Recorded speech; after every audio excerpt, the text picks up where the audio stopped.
As most of you may recall, we're going to be talking about industrial autonomy.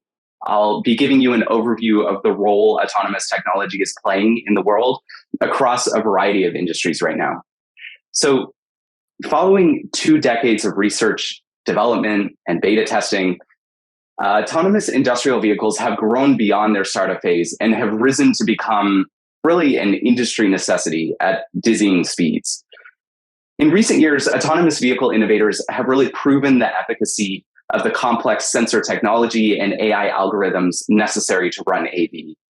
Today, autonomous vehicle manufacturers are focused on producing more specialized, refined vehicles and ramping up production to meet demand.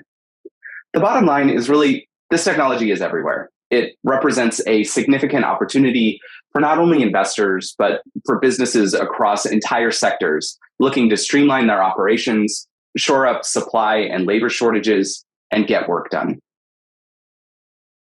Okay, so for this webinar, we're really going to go deep here. We have a ton of content to cover, plus we'll have time for Q&A at the end, as I mentioned. Nonetheless, if you have any questions, you can drop them into the Q&A widget, which my colleagues will be monitoring, and we'll get to them at the end. The most important thing that I can share with you on this slide is that there is some exciting bonus content at the end. We're trying to create a little incentive there to get you all to stay for the full presentation. Okay, last little bit of housekeeping before we dive in. Since I did see a lot of new registrants, I just want to ensure that you know a little bit about our company, Cyngn. So Cyngn is a publicly traded industrial autonomous vehicle company.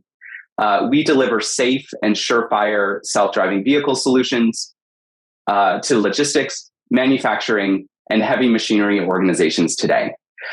We are going to have a broader discussion today about autonomy across multiple industries, but these are the main industries that we really play in. Moreover, we have a number of strategic partnerships across these sectors that enable us to deploy our self-driving technology to multiple vehicle form factors. The vehicle you see there, the Columbia Stockchaser, is our flagship product. It represents years of R&D and is now being scaled and commercialized in multiple warehouses across the United States. So we're going to explore how industries are employing industrial autonomy. But before we do that, I wanted to set the stakes a little bit by showing you this chart, which illuminates the dramatic changes in spending that have come to this space. Taking supply chain as an example, MHI Deloitte's 2021 industry report noted that companies have shifted their expenditures over the last decade in favor of scalable digital technologies. Here, you can see the top 4 categories of expenditures for 2021. So obviously, we have robotics and automation at the top, but really all of these things are happening together. There is a race, essentially, to digitally transform not just the digital world, but the real world as well. It's this old software eats the world idea.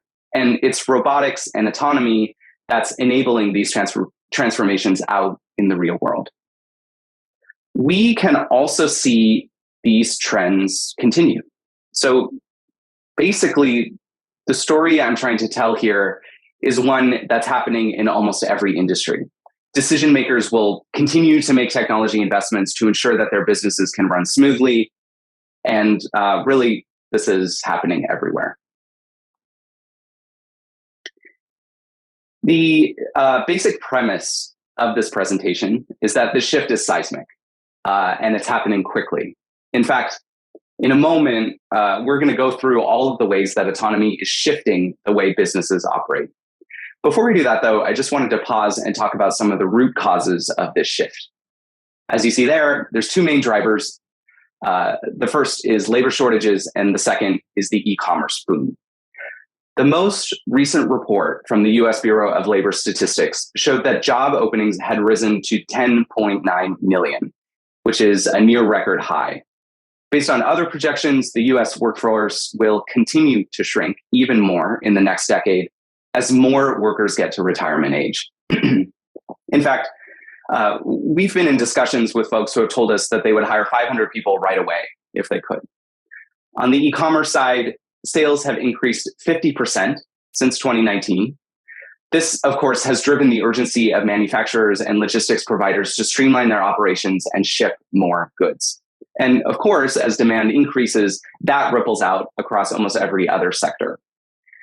Today, approximately 12% of US manufacturers have already integrated autonomous vehicles into their workflows. The majority of these early adopters attributed cost savings as their number one reason for adopting autonomy. Ironically, those who haven't yet embraced autonomy cite cost as their main barrier to adoption. We're going to talk about costs a little later in this presentation, but the reality is that failure to adopt at this critical juncture will make organizations less competitive, less scalable, less profitable, and really underprepared for the ongoing labor shortages and market shifts that are happening right now. So one of the persistent myths that we encounter at Cyngn is that this technology is still in its infancy. The truth is, the power and efficiency gains of autonomous vehicles are being brought to bear across almost every sector of the economy. In short, if a business is manufacturing something, making anything out there in the real world, they are likely using automation. So in a sort of flash moment, I just want to fly through all of these industries and give you a sense of the scope of this technology. My goal is to blast through all of these in just a couple of minutes. Feel free to time me if you want. Okay, let's do this. We'll start with agriculture. So in agriculture, it's estimated that 15% of farmers are using IoT and self-driving tech on about 250,000 farms. And this is great news because the industry estimates that IoT and self-driving technology may increase productivity by up to 70% by 2050. It's also estimated that we'll have to increase our food output by 60% in that same time to feed all of the new mouths on the planet. So by 2050, we could really think of autonomous agriculture as more or less being able to completely handle the increased demands on our food supply. So for aerospace, the aerospace industry is currently using autonomous mobile robots for a wide variety of manufacturing uses, such as unloading trailers, warehouse transportation, tugger and trolley replacement, and pick and place. Construction. In addition to AVs for material transport, the use of autonomous bulldozers and excavators continues to grow. The global construction robotics market is expected to reach $7.9 billion by 2027, according to Allied Research. Consumer goods. In addition to warehouse and transportation robots, retailers are ramping up efforts for autonomous delivery vehicles and are currently utilizing autonomous cleaning and security robots at grocery stores and other retail outlets. In the chemical industry, safety is obviously a major concern, which is why they have been early adopters of robotics and sensor technology. AGVs are used to transport raw and finished materials and to inspect hazardous or hard to reach areas, resulting in a safer, more productive operation. Dairy. The dairy industry has been relying on a multitude of sensor technologies to monitor herd conditions as well as product. With labor accounting for more than 20% of production costs, the industry is now employing autonomous vehicles to roam pastures and monitor herd health and soil conditions, as well as autonomous grass harvesters and feeders. In defense, we've been hearing a lot about drones, but the defense industry uses autonomous vehicles for hazardous environments and unmanned scout missions with both on and off-road capabilities. Unmanned ground vehicles, UGVs, also known as bots on the ground, are really poised to not only impact, but revolutionize land operations. Logistics and supply chain is really a big place that Cyngn plays. And we do a lot of warehouse and 3PL transportation. Warehouse transport aside, the last mile phase of delivery has historically been challenging. Retailers are looking to AVs to surmount this and other rifts in supply chains. With the use of robust 5G networks, natural language processing, sensor technology, and AI, AVs can bring reliability, speed, and efficiency to last mile delivery. The mining industry, another area that Cyngn plays, is an early adopter of autonomous dump trucks, drills, and vehicles to transport ore. The autonomous mining equipment industry is expected to grow from 2.28 billion in 2020 to 3.44 billion in 2025 at a compound annual growth rate of 5%. Meat processing, kind of a couple to the dairy industry. The meat industry is switching over from conventional forklifts to autonomous ones, which load AGV that transport product across the plant to areas such as packaging, refrigeration, and loading docks. Considering the perishability of meat products, the efficiency that autonomy provides is a key consideration. In addition to warehouse transport applications, the meat industry is using IoT sensors to monitor temperature during transport. Metals.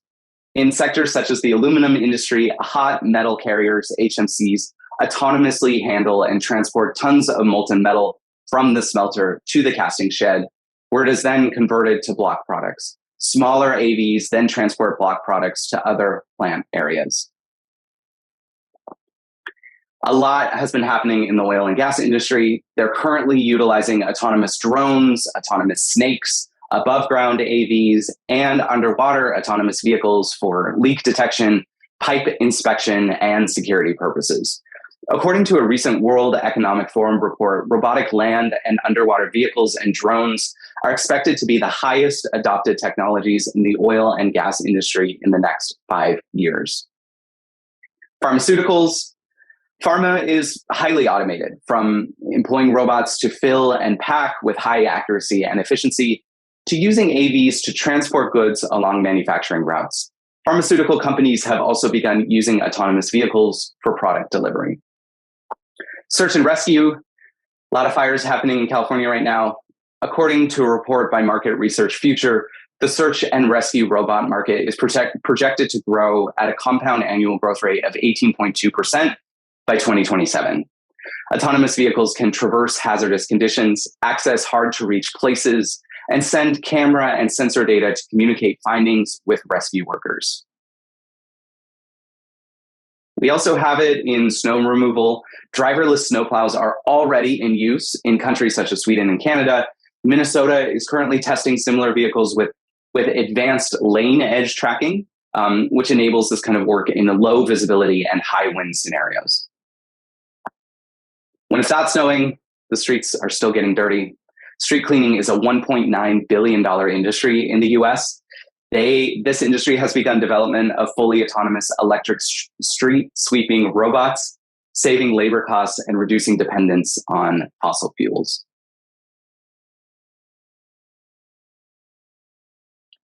Transportation. Driverless cars, trains, buses, and shuttles are in various stages of use and development. According to a report from Fortune Business Insights, the worldwide self-driving car market was estimated at $1.5 billion in 2020 and is forecasted to reach $11.03 billion by 2028. So those are the main industries that I wanted to talk about. So now that we've gotten through the grand tour, let's talk about some of the benefits. So the first we have there is labor shortages. 50% of leaders across manufacturing, transportation, and supply chain cite employee retention as their single biggest challenge. And this makes sense, right? When you think about how it can take 30 to 60 days to fill a position, sometimes longer, plus additional time for training and onboarding, it's a big challenge. In fact, it's estimated that by 2030, unfilled manufacturing jobs could cost the US economy more than $1 trillion. Autonomous vehicles address this issue head on. We estimate that AVs could free up as much as 50% of a skilled worker's time, enabling them to be reallocated to higher value tasks. Human error and boredom. So a study by Vance and Bourne found that a whopping 23% of unplanned downtime is caused by human error alone. Error and tedium go hand in hand. Boredom leads to safety issues, lower morale, and employee churn. Autonomous vehicles take up the boring tasks, right? Enabling employees to move on to more engaging tasks and responsibilities. Increased efficiency and productivity. A recent report from Sapio Research revealed two key results after implementing automation. First, they found a 48% improvement in productivity. And second, they found a 42% decrease in operating costs. Autonomous vehicles make your organization more agile. So AVs offer the ability to move goods with greater flexibility. Previously, manufacturers depended on transport methods such as fixed conveyance or drive-by-wire systems. The problem with these approaches to autonomy is that they're semi-permanent and really inflexible. By contrast, it's very easy to reroute an autonomous vehicle. You can essentially bring autonomy to any workflow, no matter how often you want to change it. And this agility can be particularly important these days as supply chain disruptions may require you to organize your teams or your stations differently to respond to changes on the ground. Autonomous vehicles make it easier for companies to scale, particularly without having to invest in additional labor resources. Moreover, autonomous vehicles can be rented as opposed to purchased, which means that as demand fluctuates, your fleet can grow or shrink. So you can imagine seasonal fluctuations or swarming up an autonomous fleet when you embark on a new contract or construction project. Safety is really a big one here. According to the US Bureau of Labor Statistics, there 614 workers lost their lives to forklift-related incidents between the years 2021 and 2017. Moreover, there were more than 7,000 injuries each year. And obviously, the deaths and the injuries are the most terrible part about these incidents, but they can also be very expensive for the business. For instance, the average American warehouse experiences 9 accidents per year, each of which costs the business about $42,000. In 2019, the cost of preventable workplace injuries in the US was $171 billion. In stark contrast, the Material Handling Institute, MHI, reports zero known AGV-related injuries. Completely wiping away the possibility of injury ends up being a huge driver for organizations to shift to autonomous vehicles. The final thing I'd like to say about the benefits of autonomy is kind of what we refer to here as Bob can keep his job, which is to say that even though we're positioning autonomous vehicles as a solution to labor shortages, autonomous vehicles are really designed to augment the effort of your existing workforce. A recent study in Germany showed that fully bringing autonomous vehicles to manufacturing and logistics will increase employment by 10%, increasing demand for employees with IT and engineering skills. So while it is possible that automation may replace a percentage of unskilled laborers, we've discovered that it will contribute to the creation of jobs as well, and also really give existing employees the opportunity to up-level their skills and take on more responsibility. So now that we've gone through the benefits of autonomous vehicles, I want to talk about ROI. We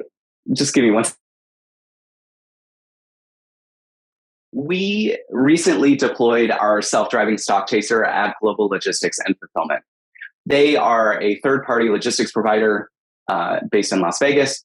We worked closely with that team and their management to measure the effect of our autonomous vehicles on labor costs and throughput. The results, if we say so ourselves, were dramatic and almost immediate. So here's what we found, as you can see there. We found a 64% reduction in human labor costs when using Syngen's autonomous stock chaser versus using a forklift.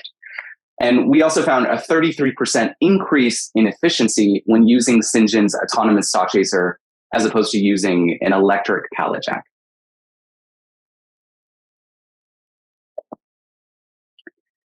So we've talked about the benefits. We've talked about the ROI. One of the obstacles that we encounter as we're talking to folks is that the idea of replacing a fleet of industrial vehicles with autonomous ones may seem like a really gargantuan endeavor, right? Such a big overhaul that it would kind of shut down the conversation entirely and prevent, any further consideration on the matter. It's important to note, though, especially with Syngen's technology, that an existing fleet can also be retrofitted with AV technology, which obviously saves a lot of costs, right? So we have a product called DriveMod Kit. It's a hardware sensor and AV software kit that converts your existing industrial vehicles into autonomous ones. Installation is fast and simple. Training is relatively straightforward. Overall, it's really easy to get a DriveMod integrated vehicle running smoothly. So you get to tap into the power of autonomous vehicles without having to completely replace your fleet and all of the costs associated with that. DriveMod Kit has been deployed on several vehicles, but it's currently commercially available on the Columbia Stockchaser. So I mentioned that there would be bonus content, and here it is. So in the next few days, maybe next week, we are going to be launching our ROI calculator on our website. I wanted to give everyone here kind of an early insider's chance to kick the tires on it. If you run a facility, the ROI calculator is an excellent way to start to quantify just how much value autonomous vehicles can bring to your organization. It's very slick. We're really proud of it. So I invite all of you to check it out by visiting syngen.com/ROI. That's syngen.com/ROI. You might want to write that down. Okay, so that is the presentation. As you can see, there are tons and tons of ways that autonomous vehicle technology is impacting industry as we know it. If you want to dive even deeper into some of the things we've talked about today, I recommend you download our ebook on the same topic. The ebook was the basis for this presentation, and you'll be able to see a lot of our sources and take an even deeper dive if you're interested. So now I want to open up to your questions. And either Ben or myself will try to answer. Ben, let's unmute you here. Yep, good to go. Hey, Ben, how are you? Doing well. Enjoying the presentation. Great. As I said at the top, Ben is our Vice President of Business Development. So how do you see the importance of the robustness of the system, for example, perception, in harsh driving scenarios such as low light, poor weather, et cetera, limiting usability, uptime, et cetera, et cetera? Yeah, this is a good question. Luke ran through, I think it was 19 different domains or use cases. Now those have varied conditions ranging from very controlled conditions like you might have in a manufacturing plant to very exposed and not controllable conditions like you might have in an open pit mine. So we have a history of starting to develop our technology, much like the robotaxi companies did, in one of those less constrained, more difficult, more exposed types of environments, which is the city streets. We had deployments we did our development primarily in California, which is relatively friendly weather, but we also deployed in a seaport in the Philippines. We deployed a shuttle service at a headquarters for a large corporate headquarters in Toronto, Canada, which exposed us to snow. So we definitely got our fair share of bad weather. And that's where you start to look at how you address that with the stack, which ranges from your sensor selection. And we tend to go with automotive grade sensors, given that we really started and underpinned our development with the robotaxi methodologies. So we're using very rugged sensors. We're working with the hardware manufacturers primarily to use either off the shelf, coming ruggedized, or to ruggedize them up for the use case when it calls for it. But that's really, that's where we lean on our hardware partners, being the software company.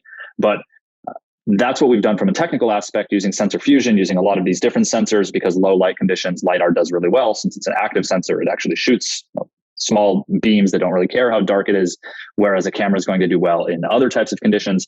So that's how we address technically with sensor fusion and a smart design methodology. How we address in an even simpler way is that having developed in those difficult conditions, now as we're stepping into commercialization and scaling, we're actually purposely focusing on the more constrained situations, like we see the more constrained operational design domains, is the jargon ODDs, that we see in warehouses, in manufacturing plants where the lighting is controlled. You don't have unexpected ambient lighting conditions. You don't get exposed to the elements when you're moving raw material around a manufacturing line. So that's just a strategic decision that we made to essentially overreach what our commercialization goals are with our development and now deploy down. And obviously that's not the case when we look at applications within the mining sphere and some of those outdoor applications, but that's where we fall back onto that technical development that we've done outdoors, and back to that whole question of what are the right sensors, how are we going to use the data from those sensors in a sensor fusion model, and how are we going to ruggedize those sensors with our hardware partners as is needed for the application.